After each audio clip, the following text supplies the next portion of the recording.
Hi student, कैसे हैं आप लोग। आशा करते हैं आप लोग मस्त होंगे। आज मेरा यूट्यूब चैनल पर आप लोग का स्वागत है बहुत बहुत। आज हम लोग क्लास 10th का रसायन शास्त्र स्टार्ट कर रहे हैं। देखिए, केमिकल रिएक्शन एंड इक्वेशन, रासायनिक अभिक्रिया एवं समीकरण आज मेरा बेसिक क्लास रहेगा। आज हम लोग थोड़ा बहुत बेसिक चीज़ जान करके, आज नया साल है, नया साल का आप लोग का बहुत बहुत शुभकामनाएँ हैं।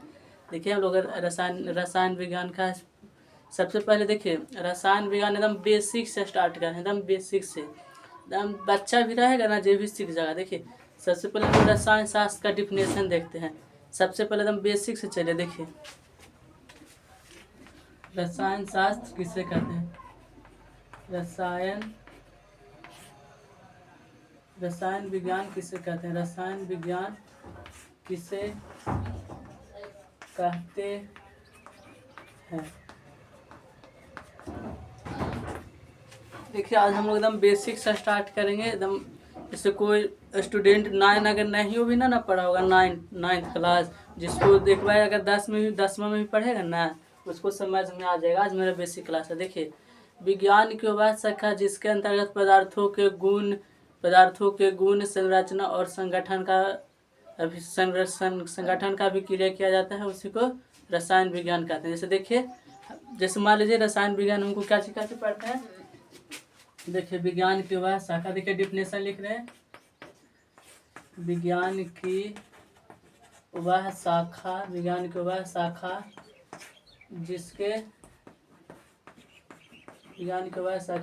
अंतर्गत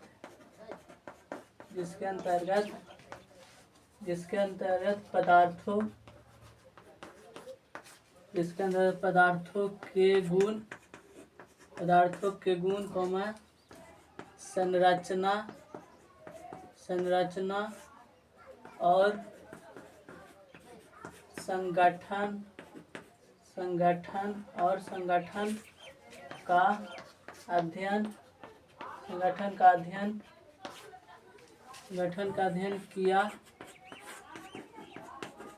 गुण संरचना और संगठन का अध्ययन किया जाता है, उसे रसायन विज्ञान कहते हैं।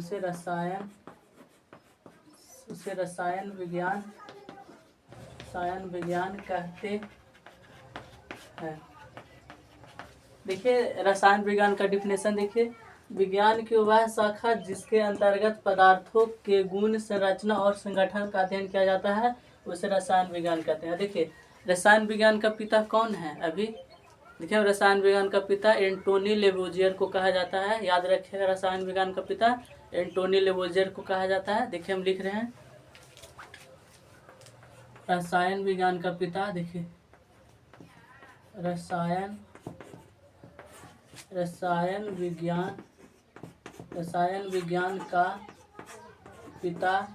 विज्ञान का पिता एंटोनी। देखिए,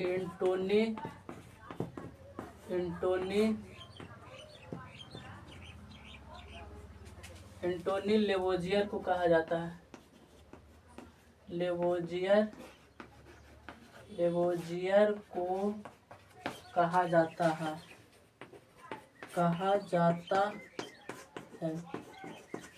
रसायन विज्ञान का पिता एंटोनी लेवोजियर को कहा जाता है। देखिए, लेवोजियर है ना, यहाँ पर लैब भी लिखा था, कानून का लिखा था लेवोजियर। मैंने ऐसे बोला जाता है, लेवोजियर भी बोल देता है। कितना लेवोजियर, तो हम लेवोजियर लिखे हैं। रसायन विज्ञान का पिता एंटोनी लेवोजियर को कहा जाता है। अब देखिए, रसायन विज्ञान दो अर्थी से बना। देखिए, रसायन विज्ञान 2 अर्थी से बना। देखिए, सबसे पहले देखिए रसायन। देखिए, पहले रस का मतलब है रस और आयन। रस प्लस आयन से बना है रसायन विज्ञान। ठीक, रसायन विज्ञान का रस प्लस आयन। देखिए, रस का मतलब हो गया द्रव्य, और आयन का मतलब हो गया अध्ययन करना। रसायन विज्ञान 2 अर्थी से बना है। रस प्लस आयन। रस का मतलब हो गया द्रव्य और आयन का मतलब हो गया अध्ययन। आप लोग यहाँ तक समझ गए होंगे। देखिए, शुरू से देखिए, रसायन विज्ञान किसे कहते हैं। विज्ञान की वह शाखा जिसके अंतर्गत जिसके अंतर्गत पदार्थों के गुण, संरचना और संगठन का अध्ययन किया जाता है, उसे रसायन विज्ञान कहते हैं। रसायन विज्ञान का पिता एंटोनी लेवोइजर को कहा जाता है। और रसायन शास्त्र दो अथी से बना है, रस प्लस आयन। हम आशा करते हैं यहाँ तक समझ गए होंगे। फिर इसको मिटा करके आगे बढ़ते हैं हम लोग। चलिए एक बार इसको देख लीजिए, फिर इसको हम लोग मिटाने का प्रयास करेंगे। देखिए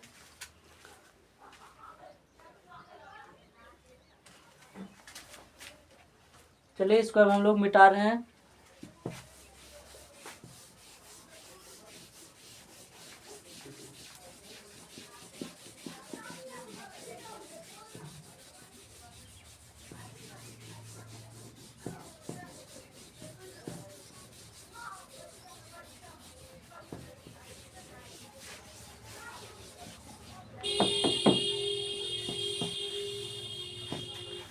अब देखिए, अब हम लोग का अगला टॉपिक है पदार्थ। पदार्थ के डिफिनेशन आप सब लोग भी जानते होंगे, क्या कि पदार्थ हम लोग के बचपने से पढ़ते आ रहे हैं हम लोग। देखिए पदार्थ किसे कहते हैं? पदार्थ किसे कहते हैं? पदार्थ किसे कहते हैं? देखिए आप लोग का पदार्थ का डिफिनेशन याद होगा। देखिए, वह प्रत्येक वस्तु जो स्थान घेरता है, जिसमें द्रव्यमान हो तथा जिसे हम अपनी पांचों इंद्रियों से कल्पना कर सकते हैं, उसी को पदार्थ कहते हैं। जैसे देख लीजिए, ये एक पदार्थ है। जैसे इसका भी कुछ द्रव्यमान होगा, जैसे ये पदार्थ है, इसका कुछ भार होगा। ये स्थान भी घेरा। देखिए ये पदार्थ को हम यहाँ पर रख रहे हैं तो ये स्थान भी घेरा, तो यही हो गया जो पदार्थ हो गया। वह प्रत्येक वस्तु दो स्थान घेरता है, जिसमें द्रव्यमान हो तथा जिसे हम अपनी पांचों इंद्रियों से कल्पना कर सकते हैं, उसे हम लोग पदार्थ कहते हैं। देखिए पदार्थ का हम डिफिनेशन लिखते हैं। वह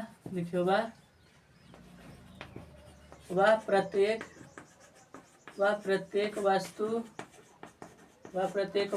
जो स्थान घेरता है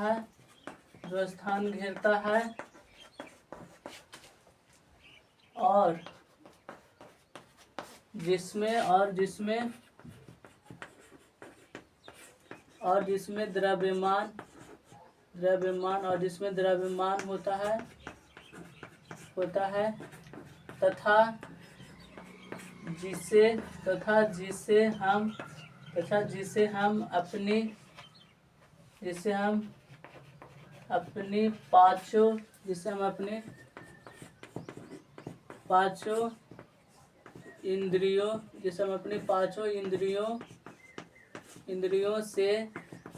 है तथा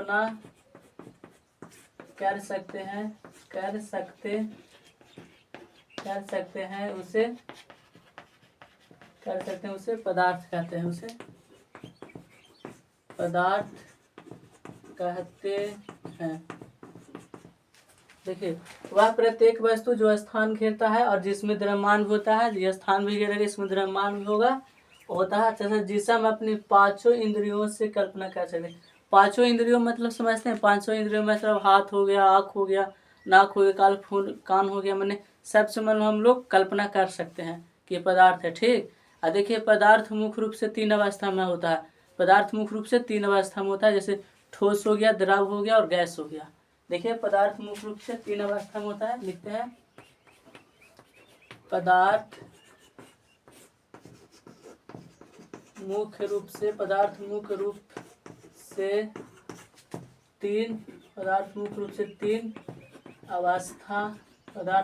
तीन अवस्था में होता है। पदार्थ मुख्य रूप से कितना अवस्था में होता है? तीन अवस्था में होता है। देखिए पहला देख लीजिए, पहला हो गया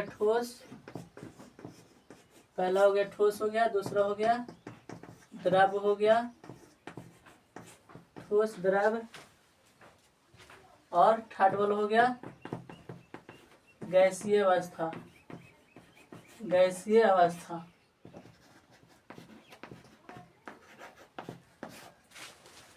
देखिए पदार्थ का सबसे पहले डिफिनेशन देखिए, वह प्रत्येक वस्तु जो स्थान घेरता है, जिसमें द्रव्यमान होता है तथा जिसे हम अपने पांचों इंद्रियों से कल्पना कर सकते हैं, उसे पदार्थ कहते हैं। पदार्थ मुख्य रूप से तीन अवस्था में होता है, जैसे ठोस होता है, द्रव होता है, गैस होता है। जैसे देखिए ये भी पदार्थ है, तो ये ठोस है, तो ये भी मैंने एक ठो पदार्थ है, ये चलते पदार्थ एक तो ठोस अवस्था हो गया और द्रव अवस्था आप लोग देखे होंगे, जैसे पानी हो गया, मैंने लिक्विड के फॉर्म में पानी हो गया, दूध हो गया, ये भी एक तरह से पदार्थ है, वो भी है जो एक तरह से पदार्थ है, लेकिन वह द्रव अवस्था में। और गैसीय अवस्था देखिए, गैसीय अवस्था जैसे हम लोग ऑक्सीजन लेते हैं, वो भी एक तरह से पदार्थ है। ऑक्सीजन हो गया, मैंने जितना भी गैसीय अवस्था है ना वो भी पदार्थ है। ऑक्सीजन हो गया, फिर ये समान नाइट्रोजन सब है, जो जितना गैस है सब पदार्थ है। यहाँ तक आप लोग समझ गए होंगे। यहाँ से अब हम लोग इरेज करके और आगे की ओर बढ़ेंगे। देखिए एक बार देख लीजिए, फिर इसको मिटाते हैं।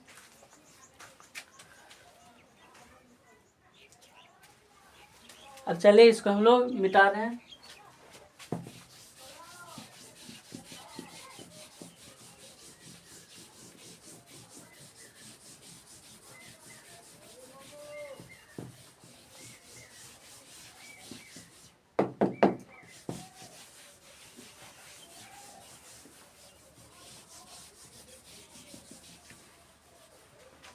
अब देखिए पदार्थ शुद्धता के आधार पर कितने प्रकार के होते हैं। देखिए पदार्थ शुद्धता के आधार पर, पदार्थ देखिए शुद्धता के आधार पर पदार्थ होते हैं कितने प्रकार का। देखिए आप लोग यहाँ भी दिखा रहे हैं।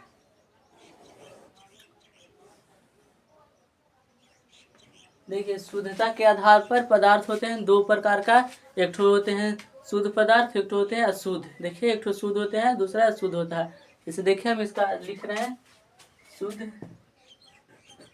देखिए एक ठो हो गया शुद्ध पदार्थ हो गया, एक ठो शुद्ध पदार्थ हो गया, दूसरा हो गया अशुद्ध पदार्थ। अशुद्ध पदार्थ हो गया शुद्ध पदार्थ और अशुद्ध पदार्थ। अब देखिए ये शुद्ध पदार्थ भी है ना, इसका भी दो प्रकार होता है। ये शुद्ध प्रकार है, इसका भी दो प्रकार है। शुद्ध पदार्थ है, इसका भी दो प्रकार। जैसे देखिए हम लिख रहे हैं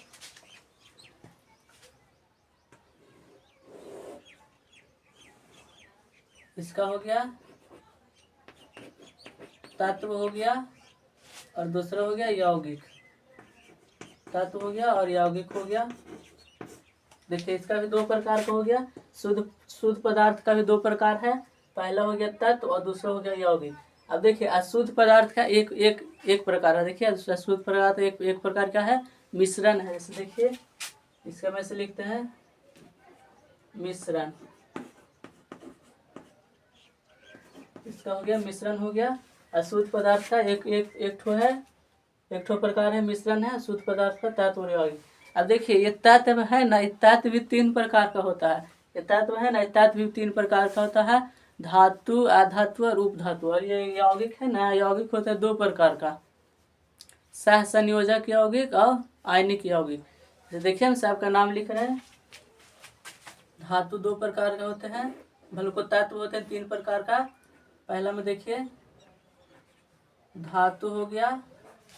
देखिए आप लोग का धातु हो गया, और ऐसे थोड़ा सा स्पेस कम है। धातु हो गया, अधातु हो गया, धातु अधातु और हो गया उपधातु। धातु अधातु और उपधातु। और यौगिक हो गया दो तरह के। देखिए सह संयोजक यौगिक, सह संयोजक हो गया यौगिक, सह संयोजक यौगिक हो गया। और इन्हें हो गया आयनिक यौगिक हो गया, इन्हें हो गया आयनिक यौगिक।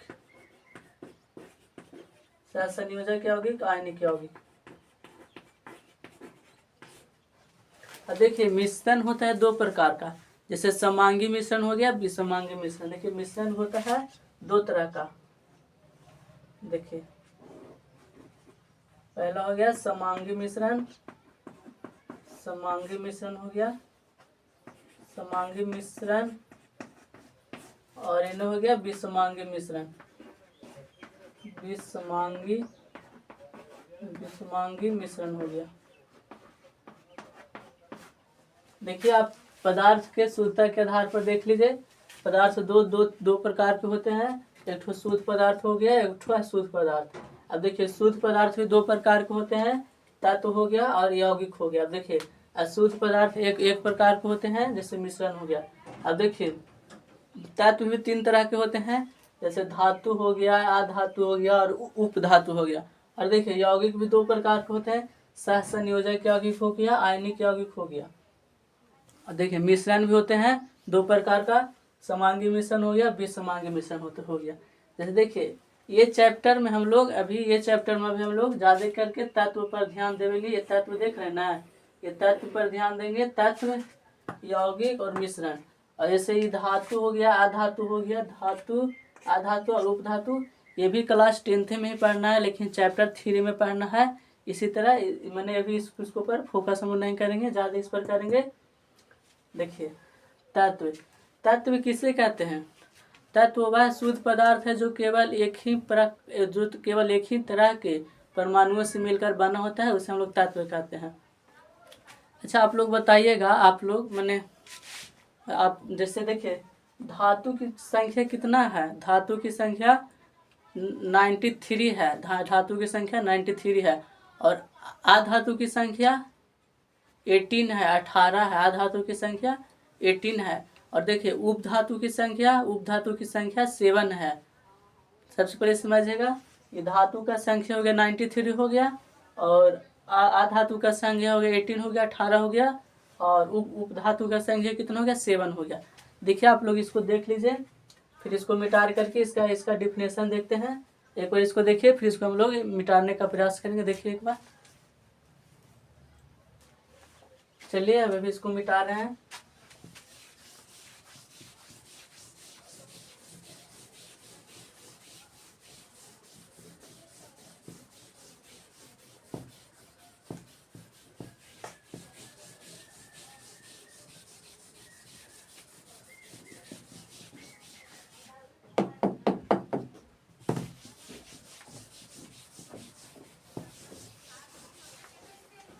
अब देखिए लिखते हैं फर्स्ट में, तत्व किसे कहते हैं?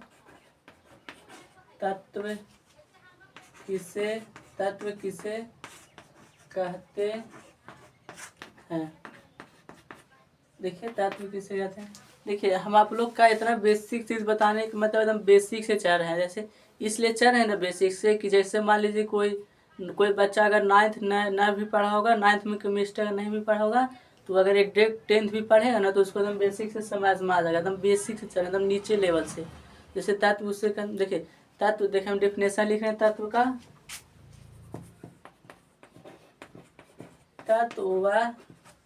तत्व वह शुद्ध पदार्थ है, तत्व वह शुद्ध पदार्थ है जो केवल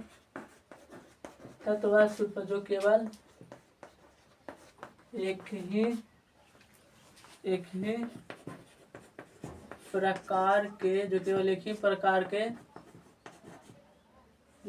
ही प्रकार के परमाणुओं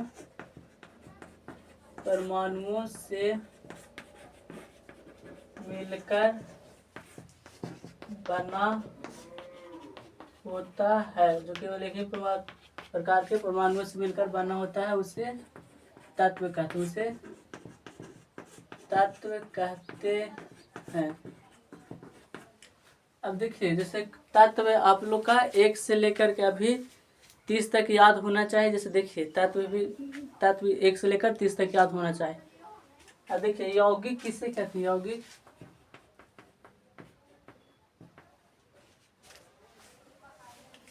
देखिए यौगिक किसे कहते हैं? 2 या 2 से अधिक तत्व जो एक निश्चित भार के अनुपात में रासायनिक क्रिया करके नए पदार्थ का निर्माण करते हैं, उसी को हम लोग यौगिक कहते हैं। जैसे यौगिक का हम लोग डिफिनेशन देखते हैं, यौगिक किसे कहते हैं। देखें यौगिक किसे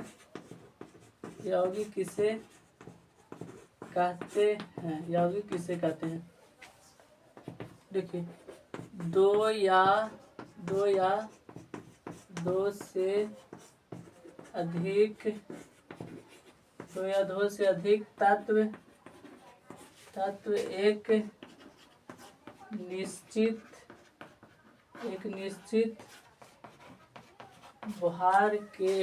भार के अनुपात, एक निश्चित भार के अनुपात में, एक निश्चित भार के अनुपात में रासायनिक क्रिया के फलस्वरूप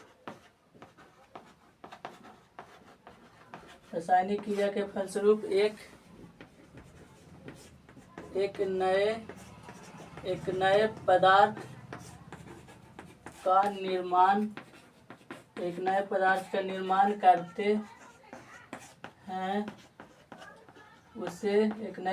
निर्माण करते हैं, उसे यौगिक कहते हैं। जैसे देखिए यौगिक किसे कहते हैं? दो या दो से अधिक तत्व एक निश्चित भार के अनुपात में रासायनिक क्रिया के फलस्वरूप एक नए पदार्थ का निर्माण करते हैं, उसे हम लोग यौगिक कहते हैं। आप लोग समझ जाएंगे। जैसे फर्स्ट में था तत्व किसे कहते हैं, यौगिक किसे कहते हैं, और फिर मेरा थ्री में हुआ मिश्रण किसे कहते हैं। एक बार इसको देखिए, फिर इसको हम लोग मिटाने का प्रयास करते हैं, फिर आगे बढ़ते हैं। अब देखिए इसको मिटा रहे हैं, इरेज कर रहे हैं।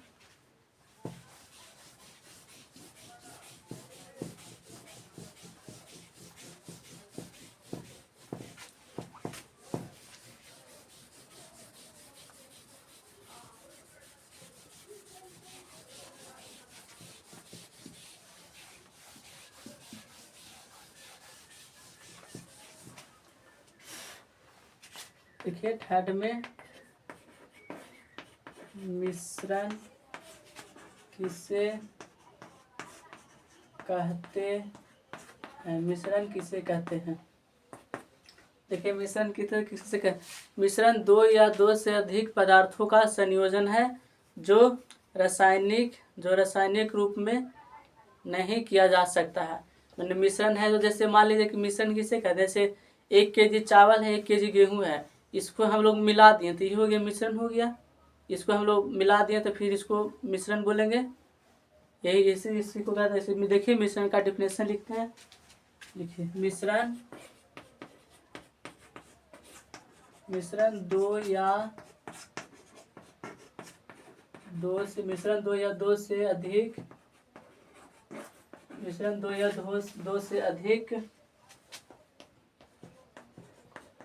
पदार्थ का संयोजन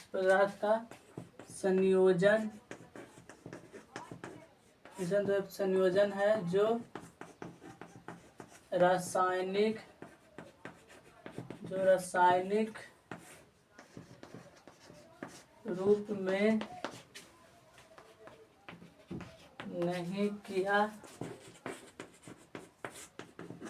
जा सकता है, उसे मिश्रण कहते हैं। उसे मिश्रण कहते हैं।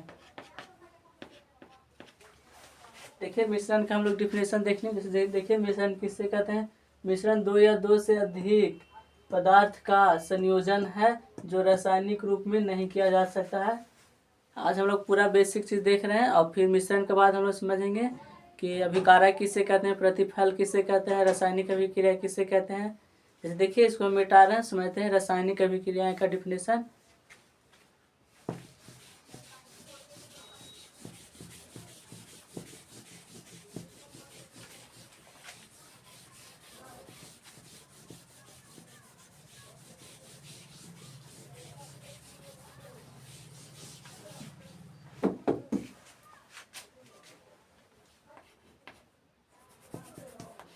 देखिए मेरा रासायनिक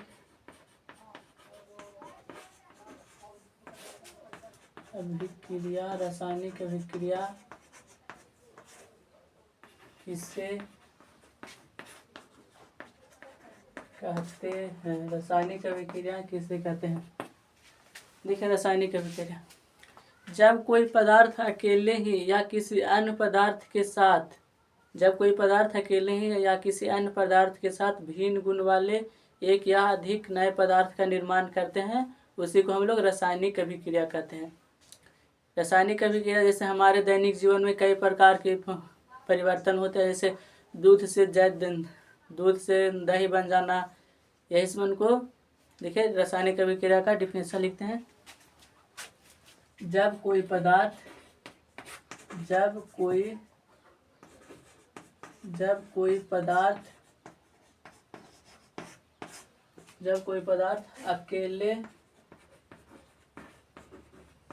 अकेले ही या किसी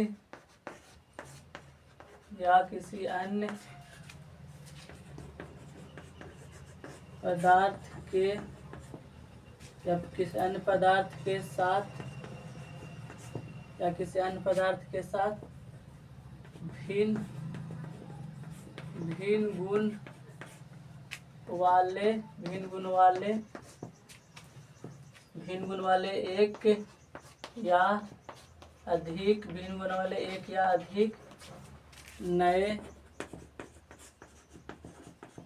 या अधिक नए पदार्थ का निर्माण करते हैं, तो इस प्रक्रिया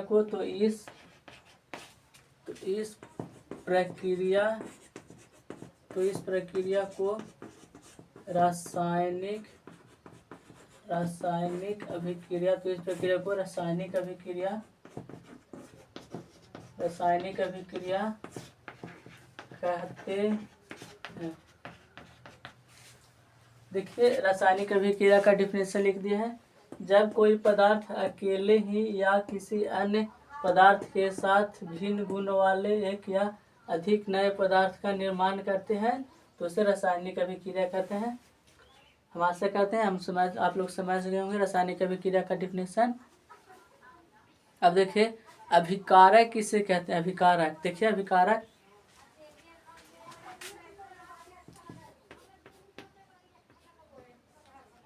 देखिए अभिकारक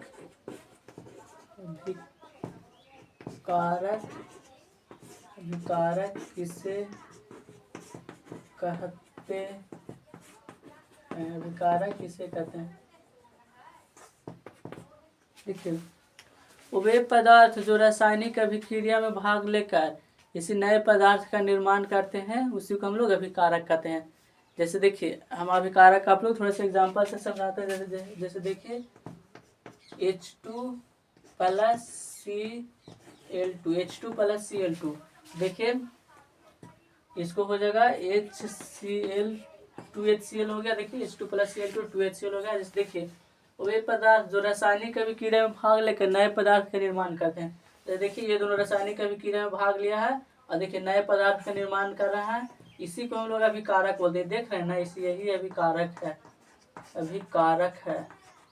देखिए यही है जो अभिकारक इसको कहते हैं। और देखिए जो अभिकारक के फलस्वरूप जो बनता है नए पदार्थ, इसको हम लोग प्रतिफल बोलते हैं, प्रतिफल या उत्पाद बोलते हैं। जैसे इसको हम लोग प्रतिफल बोलते हैं, प्रतिफल, या इसी को हम लोग उत्पाद भी कहते हैं। उत्पाद रासायनिक अभिक्रिया करके जो फल मिलता है उसी को हम लोग प्रतिफल कहते हैं या उत्पाद कहते हैं। देखिए अभिकारक का डिफिनेशन लिखते हैं।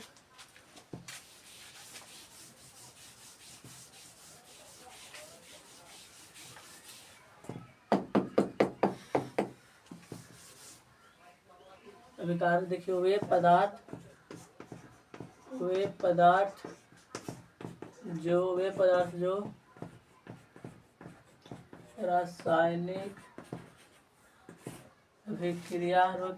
रासायनिक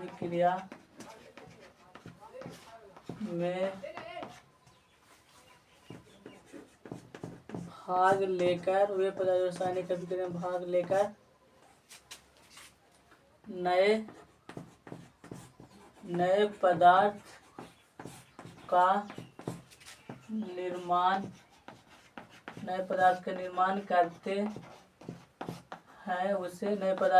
करते हैं, उसे अभिकारक कहते हैं।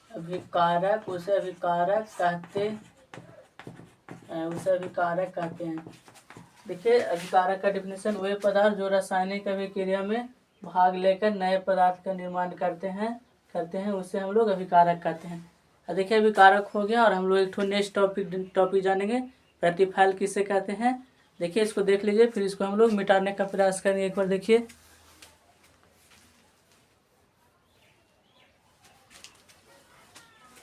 अब इसको हम लोग मिटा रहे हैं।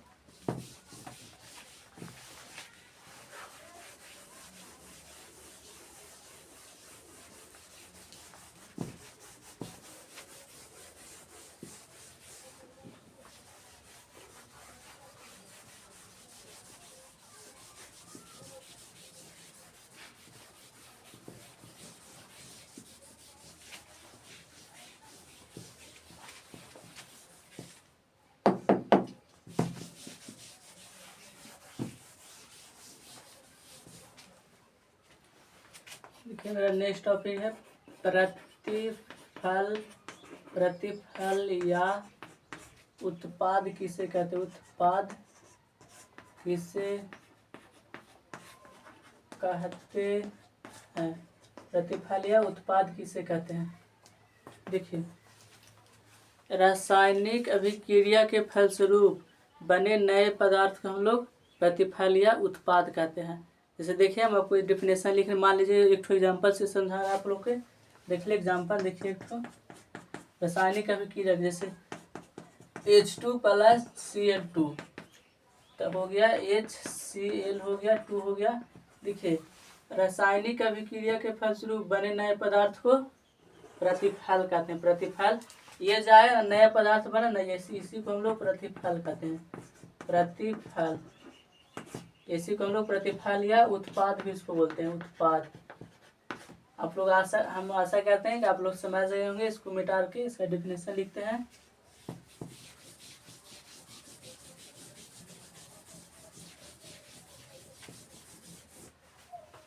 देखिए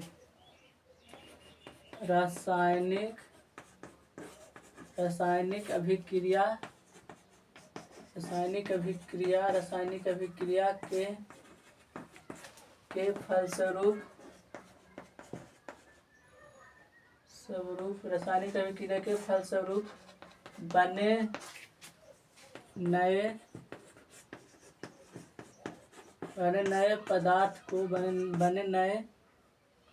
नए पदार्थ को अभिकार प्रतिफल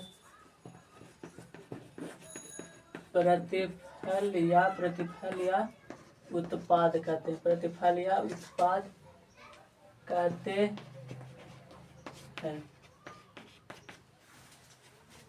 देखिए प्रतिफल या उत्पाद का रासायनिक अभिक्रिया के फलस्वरूप बने नए पदार्थ को प्रतिफल या उत्पाद कहते हैं। हम आशा करते हैं यहाँ तक आप लोग समझ गए होंगे। अगर समझ गए होंगे तो आज तक अपना यहाँ तक क्लास रखते हैं। आज 5 जनवरी है, इसलिए आज बहुत काम है। आज शॉर्टिंग वीडियो रखते हैं। कल हम लोग फिर आएंगे इसी टाइम, और इसी टाइम आकर के 1-2 बजे आएंगे और इसको आगे कल केमिस्ट्री पढ़ेंगे। जब तक आप लोग 1 से 30 तक याद कर लीजिएगा। हम लोग को 1 से 30 तक याद कर लीजिए तत्वों का नाम। ठीक, यहाँ तक ऑफ करते हैं। अगर मेरा चैनल अच्छा लगा होगा तो सब्सक्राइब कर दें, लाइक कर दें और दोस्तों के साथ शेयर भी ज़रूर कर दें। बाय, कल मिलते हैं। नया साल मुबारक हो आप लोग का। बाय।